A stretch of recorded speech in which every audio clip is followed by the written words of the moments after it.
time. Okay. It's showtime. Hello, everyone, and welcome. I'm Bonnie Low-Kramen. I want to welcome you to Heads Together. It is Wednesday, February 3rd, and I'm coming to you live from my home in Ponte Vedra, Florida. And I am here with the birthday girl, Jennifer Wilner, my assistant. Happy birthday, Jen. Thank you, Bonnie. LinkedIn's been blowing up all day. Love it. I love it. Very popular today. And you have people from all over the world wishing you a happy birthday. Fantastic. And I want to say publicly that I am very grateful for all of your support over these 8 years. And I just could not do this without you, Jen. Thank you. I appreciate that. Happy birthday and many, many, many more. So, and we have our listeners and viewers coming in from all over the world. Hello, everyone, and welcome. Come on in. Say where you're coming in from. Hello, Deborah from Belgium. We have a really special show today on Heads Together. Hello, Beth. We're all wishing Jen a happy birthday. Thanks, everybody. Makes birthdays much more fun when you It does. International party, right? Yeah. So we are not only celebrating Jennifer Wilner's birthday today, we are also celebrating and acknowledging the beginning of Black History Month. And on this show earlier in the year, we have talked about the subject of race before. It is something that is a subject that is extremely important to speak about.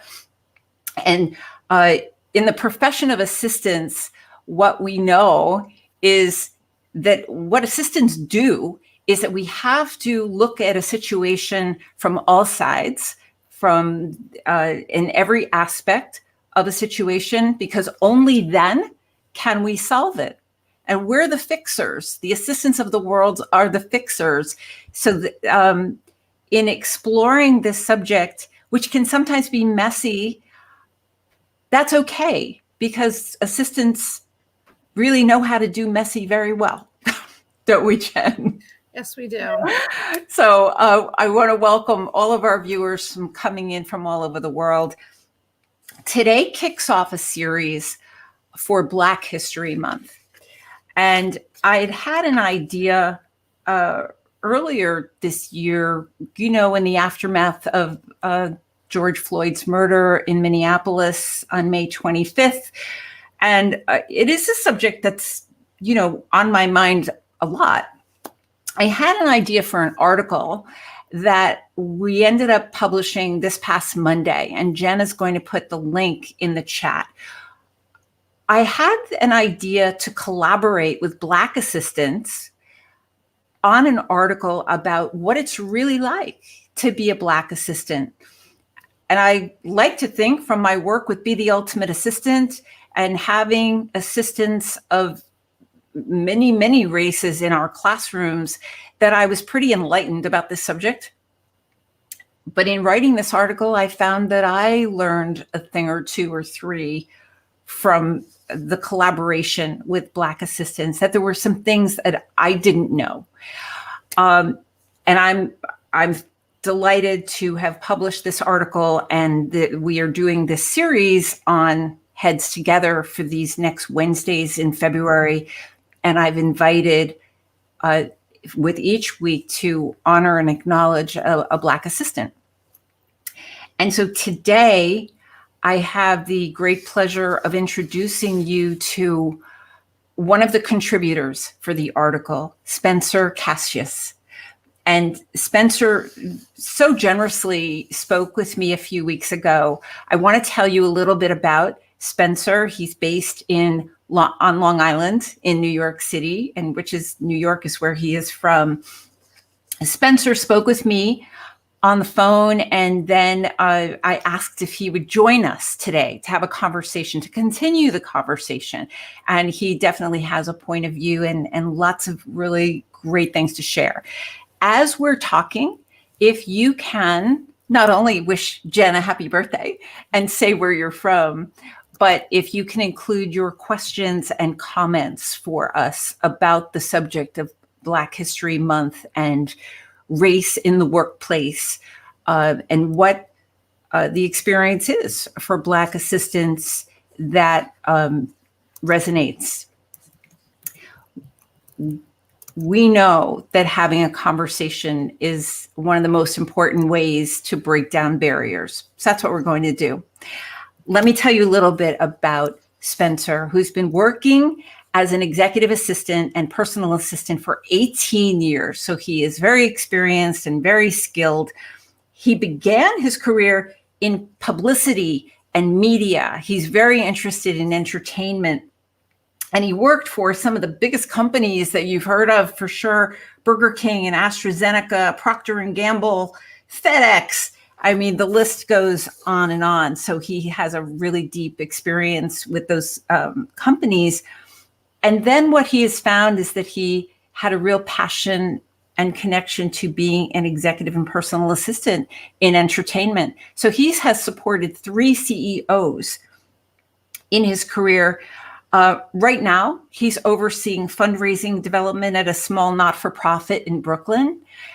He is looking for his next act as an executive and personal assistant in New York City in media and entertainment. And so I put that out to our community, the folks who are on the chat today and in this room, to see if maybe we can be helpful to a fellow assistant. He is a passionate creative administrator, community advocate, educator, and a producer. Let us give a great virtual welcome to Spencer Casseus. Hi, Bonnie. Hi, Jen. Happy birthday. Welcome to you, Spencer, and thank you so much for being here from snowy New York, are you? Yeah, it's been snowing for the past 2 days, and it looks like it's slowly fading away, but it's looking good. It's like your first blizzard in a long time, right? Yeah. What's our second blizzard? We had one, I believe, back in December. Oh, yes, that's absolutely right. And I know I watch from afar. Yes. I don't miss the snow. I'm a Jersey girl. I just so don't miss the snow. Do you like it? Do you like the cold and the snow? Or Not really. I'm a summer boy. Me too. Yeah. Me too. When's your birthday? September 8th. It's in September. Yeah, I'm a July birthday. And Jen's, of course, is today. She knows what this is like her birthday. So, I thought a fun way to begin today would be about the idea that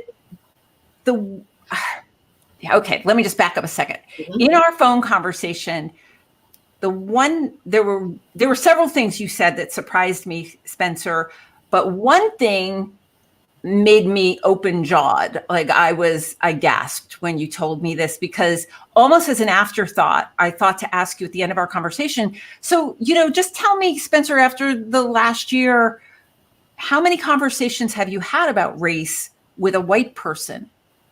And I was expecting a number, but what did you tell me? None. 0. None. And I thought, well, that's a good reason enough for this article. So yes. I thought, well, if there's a lack of conversation, because first of all, my thought was, if you haven't had conversations in 2020 about race, when the heck are we going to have them? So here we are. That led us to the article that led us to today. And the best way to have a conversation is to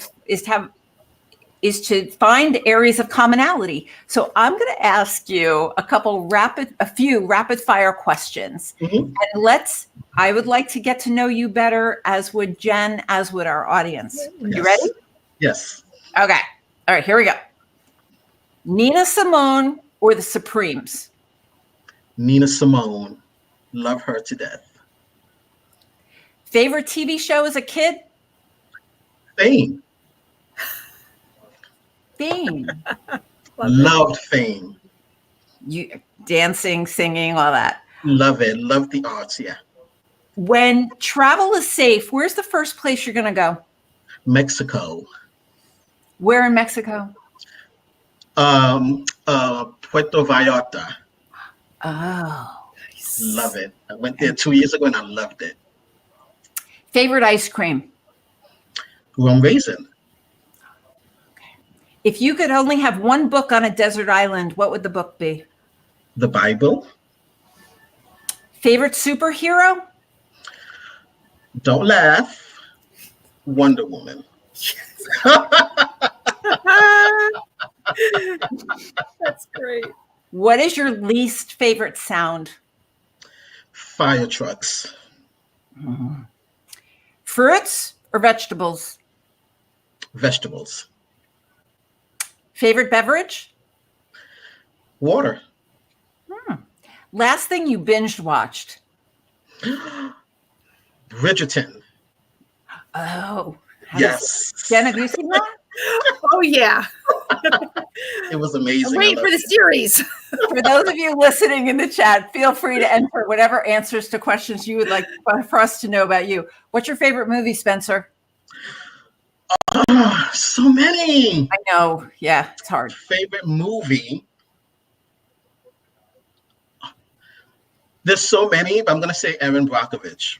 Mm-hmm. Oh, you love the underdog winning. Yeah, I love the fact that she was so passionate about helping those who are not able to help themselves. That's what I took away from the movie. I have a theory that if this is my own thing, and I'm a movie buff, that if you find out somebody's favorite movie, it says a lot about them. And I feel like that absolutely says something about you. What's your favorite Broadway show? Oh, The Wiz. Cool. Yeah. Tell us one thing that's not on your LinkedIn profile. I absolutely love sitting in my backyard in complete silence. That's how I meditate. Wow. Yeah, love it. I love the peacefulness of just hearing the wind, watching the grass, and just being totally at peace and thinking of nothing. Huh. Have you been doing that for a really long time? Because in the article you reveal you're 45 now. So thanks for sharing that. But has that been the case for a long time? Absolutely. I mean, when you're working for major executives, you need that time for yourself to bring it together before you go back into the wild forest. Right. It's so funny when talking with groups of assistants that oftentimes one of their favorite things is when their executives are up in the air in an airplane because they know that is a time when they won't be interrupted. That is your moment right there. You have to take advantage of it as quickly as possible before they land. I'm glancing in the chat, and Jen, interject if there's anything that we ought to see, but I see people are saying they loved Fame, they loved Bridgerton, and nice. That's what this is about. It's about making bridges between us. Exactly. People of all colors. So the article, Spencer, was there any interesting feedback that you've had about it? Or what was your experience with it? I haven't heard any feedback as of yet. I've told a few people that, this article is coming out and I contributed to it. It was written by a very well-known former executive assistant. I think it talks about race and never been done before in this manner for assistants. So people are looking forward to seeing it. I mean, throughout this month, I think there are going to be a lot of things that are going to come out for the first time. And folks are going to be really surprised at, what people have to say and, about race in America, about Black history, about American history. It's going to be interesting. Yeah, I agree with you. And Jen, you're putting that link in the chat, right, for the article? Yeah. Marion, okay. Oh. Marion is from California.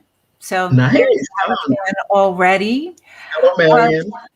So in the article, Spencer, you talked about how in your search for work as an executive assistant that you've run up into barriers, being not only Black, but a guy, Mhm.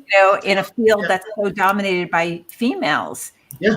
And, of diverse races. The profession of assistant certainly is very diverse. Can you talk about that a little bit, about the barriers you bumped into in looking for work?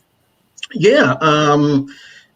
It's again, there aren't a lot of males in the administrative field, and you know, someone like myself with my experience and being a person of color, I try not to let that get in the way. When I meet with recruiters or meet with an executive, I try not to let that get in the way. However, the conversation always comes up. Either they bring it up or I bring it up because I just don't want there to be any awkwardness during the interviews. So, I and I'm a very open and honest person, and I say, has this executive ever had someone of color, or has this executive ever had a male as an assistant? Will this be the first time? And I need to know this because I don't want to walk into a situation where everyone is feeling uncomfortable, awkward, don't know what to say. I don't want to say the wrong thing. So I have to ask these questions at the very beginning so people understand where I'm coming from. Yeah. Yeah. Interesting. Yeah. Entertainment seems to be a more open profession for Mhm. those of us who don't feel like we fit in. And I was actually one of those, and Yeah. that drew me to studying theater and English at Rutgers. Was your experience working in entertainment? Were there more? Is that a stereotype, or were there more open-minded folks in? There were more open-minded folks in entertainment. I guess it's when I was whenever I met with a recruiter who worked outside of entertainment, that's where it got a little murky and a little, kind of, I don't know if you'll be right for this, or have you done this before?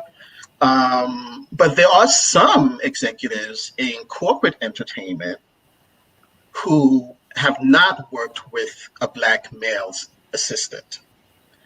I've met a couple of those, and they basically said, because again, I've asked the question, and they basically said, well, I just never met anyone who would be interested in working with someone like me, or they've never met a Black male assistant. And I was like, wow, that's interesting. So, I had to second guess my decision. Like, is this the right choice for me? Like, am I making the right decision? Walking into this industry. Yeah. But because I'm so passionate about helping people behind the scenes, I didn't care. I just kept pressing forward, and in hopes of changing the narrative a little bit. Right, and it's got to be somewhat pressured being the only one or the first, right? Yeah. Can you speak to that a little bit? All the time. Ever since my career started in publicity, I've always been the only Black person or the only Black male. And, in the very beginning, starting out in my career, it was uncomfortable. I didn't know how to bring it up. I didn't know what to say. I would go home crying and, feeling uncomfortable walking into work the next morning. But I have to say, there was one example of a job that I had at a publicity firm where I walked in and I was the only Black person in the team I was working with. There were about How many people? 8 or 9 young white women, and I was the only Black person in the team. And when I looked around the agency, it was a fairly medium-sized agency, so it was an open space where you can see everyone. Yeah. I was the only Black person in the building. In the whole building. In that whole space, yes. I didn't know how to take that. I didn't know how to. So if that happened again today, do you have ready, some questions that you?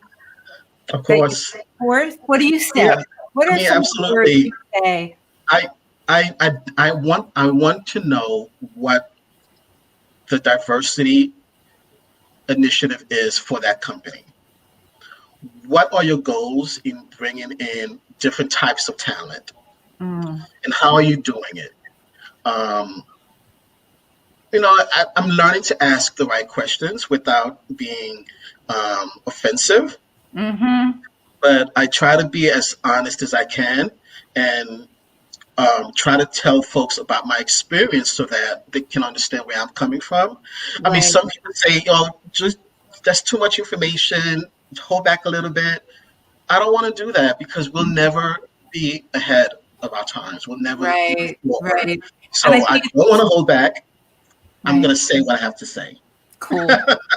I think it's important that everyone is listening today, hearing you say Yeah. that. Jen, I think we've got some questions, don't we? Yes, we do.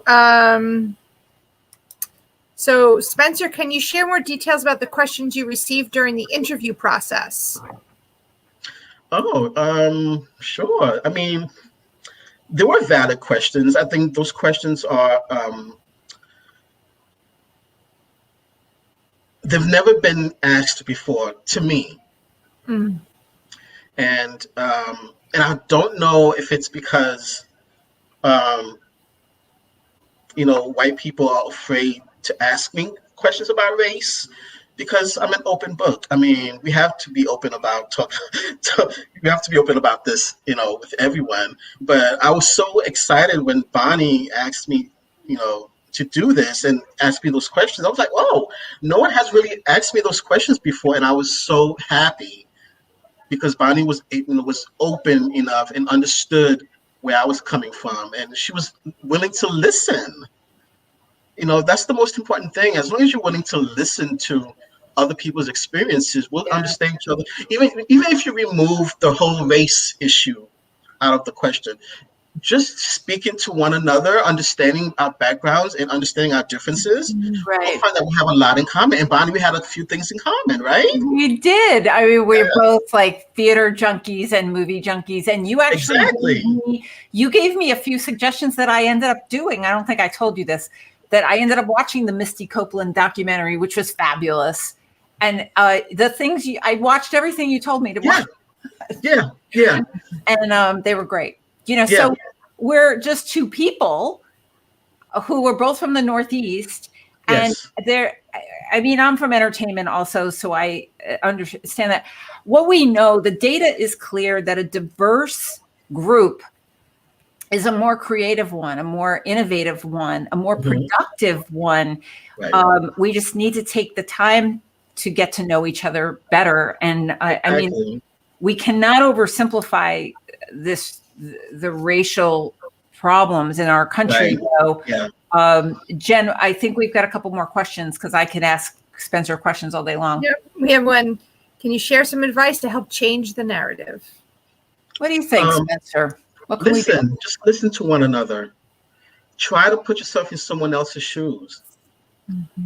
Don't make any assumptions about people before you get to know them. Yeah. That's all it is. Just listen and try to, be empathetic to other folks. I mean, I'm just going to share one experience I had. I've shared on this show before. I happen to be Jewish, and I was interviewing for a job down in Texas. And I was in the final interview stage, and I didn't know if they knew or cared that I was Jewish, but I was like sitting in a circle with 15 people, and I could tell that they were going to hire me. And I said, I just need you to know something before we say yes to this. I just need you to know that I am a Jew from New Jersey, like a New York person. And, because they had their ideas about what that meant. And I said, if that matters, now would be the time to talk about that. Wow. So I say that to you, Spencer, in case, like, when you're in an interview, like if you were at B2A, I'd be saying to you that, if you're facing your HR person or the interviewer, to say, I may be the first Black assistant you'd be hiring, but I can promise you I will exceed your expectations. I talk about that as the elephant in the room, the thing that everybody's thinking. Yeah. And let's just talk about it. Let's just say it. And because I didn't want them to, in my case, I didn't want them to hire me and then find out later and then have it be all weird. Right. Exactly. My point, right? I didn't want that. I'd rather walk away up front. Let's say, nice meeting you and I'm out of here kind of thing. And there's nothing wrong with doing that. Again, no one should feel uncomfortable or offended when someone does that. They're just trying to create, a good dialogue and relationship. Exactly. I mean, it makes you vulnerable, though. Yeah. And it creates a space, though, to have some honesty. Jen, what else? I see the chat blowing up. Deborah's commenting on one of the reasons why I fell in love with the company where I work now was the fact that I didn't feel different for being Latin when I went in for my first interview. Yeah. Wow. Nice. Because it's not nice. It's not a comfy feeling being the only one of anything. Right. Not the only Latina, not the only Black. We've got some other things. Yep. And from Marion, I agree with the diversity question, but I perceive some businesses using it for social media and publicity. They finally hire a person of color just to say that they have diversity. But diversity is implementing and reaching out to those employees, not just giving them a cube in your building. What do you That's deep. That? That's very deep, and that happens all the time, especially around this month. So I have to say this, a lot of companies, one in particular, I'm not going to mention any names, but one particular talent agency, during the time of the George Floyd issue, put out a Black Lives Matter statement. And later in the year, they used the Black Square to show that there is solidarity with the Black community. But then recently, they promoted about 20 or so agents from both coasts, East and West, from a coordinator to now agents. And there were no one of color from both coasts. So you see hypocrisy. You see a difference in what they're putting out versus action. And that's hurtful. Like, why are you using this? Yeah.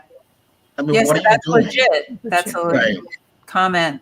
Folks, we're going to go a little longer today since clearly there are a lot of comments about this very important subject, and Spencer has very generously agreed ahead of time to stay. Spencer, you're cool? About taking a little bit more? Okay. Yes. Jen, take it away. From Terry, we recently had a panel on this topic, and being comfortable with being uncomfortable needs to be more of a thing. We all need to talk about the things without fear of offending and start out by saying, I feel uncomfortable, want to ask, bring up, discuss this with you. Yeah. And again, it's okay to be uncomfortable, but what is it that you're uncomfortable about? Right. I mean, I love those questions I asked Spencer at the top. Like it just helps us understand what we have in common and what we don't. Jen, we have a few more, right? Yep. From Helen. I like having a different face, authenticity, even if I'm the only one. Spencer's questions are key, especially where he said he asks potential employers about their plans for diversion, inclusion, etc. Diversity. Yeah. It's important to ask that. It's very important to ask that, especially now. We are living in a different time. Time is moving very quickly. And we have to be careful about what we say and do because everyone is watching. Isn't it the truth? So how are you? So you're actively looking for new work as an EA for everybody on the call. So thank you, Claudia. Thank you for, applauding our efforts. Let us keep doing this. Spencer is actively looking for new work in entertainment in New York City. Let us help him. As you look ahead into 2021, Spencer, and the job search, are you feeling optimistic? Are you, in terms of race and the whole stew that we've got going on, Or are you, what is exciting to you? What's worrying you? Yeah. Absolutely. I'm feeling very optimistic about what's to come in the future. And, as long as people are willing to embrace the differences around them. And, I'm a huge advocate for bringing in all types of folks together and talking about different issues and surrounding yourself with positive people who are going to uplift you, who are going to encourage you, who are going to push you to your limits. But I'm feeling very optimistic about the future. You have to be, otherwise, Yeah. you have nothing else. So you have to be optimistic about what's to come in the future. But you have to make the changes that you want to see. Yeah, absolutely. And so now you can no longer say that you've never had a conversation with a white person about. Thanks to you, Bonnie. Thank you. Well, it still shocks me that shocks me was too. the case, but Yeah. let us change that. Okay, so we as assistants, we see it, we see the problem. Yeah. Let us change it. Jen is putting Spencer's LinkedIn profile in the chat. If you would like to continue this conversation, this very important conversation about race, Spencer, you are inviting people to connect with you, yes? Absolutely. It doesn't have to be about a job connection. If you want to ask a question, if you want to just chat, get some advice, I'm absolutely open to helping anyone I can. Yeah. And I mean, you clearly know a lot about PR and media. And we as assistants need to know who our subject matter experts are. Yeah. And, we've got one sitting right here. And I'm not an expert, but I do the best I can based on experience to explain, how we can make a better world. Yeah. Well, here we are wrapping up for today. I mean, Jen, is there any other burning question, comment out there that we need to? Jackie has a comment. I'm just going to post it on the screen. We need to call out those that are using microaggressions against others. Yeah. Any comment on that, Spencer? I mean, there's a pro and a con to doing that. Yes, I totally agree with you, Jackie. But just be aware of how we do it. Again, your reaction may cause a certain type of, your actions may cause a certain type of reaction. So just be mindful of how we say things and how we approach people, understanding that everyone has microaggressions for different reasons. So we don't want to assume that microaggressions are always tied to one thing, i.e. race. Right. So keeping that in mind. In the article, Spencer shared with me how, he's mindful about what he looks like when he goes out in the world. And there was a comment I just glanced at in the chat, how amazingly likable you are, Spencer. and why not? Why shouldn't you be? But yet there's those microaggressions include growing up with somehow we get the message that we have to be fearful of Black people, right? Yeah, but it's been like that for centuries, Bonnie. I mean, the history that Black people have, with being angry and protesting, et cetera, that causes all the fear, especially if we don't understand the history and the background of Black people. But again, as a white person, if you are willing to open up your mind and ask questions and not be comfortable, you'll find that it's okay to talk about race with another Black person without feeling uncomfortable at all. Right. We're here talking about race, and I don't feel uncomfortable at all because this is important to do.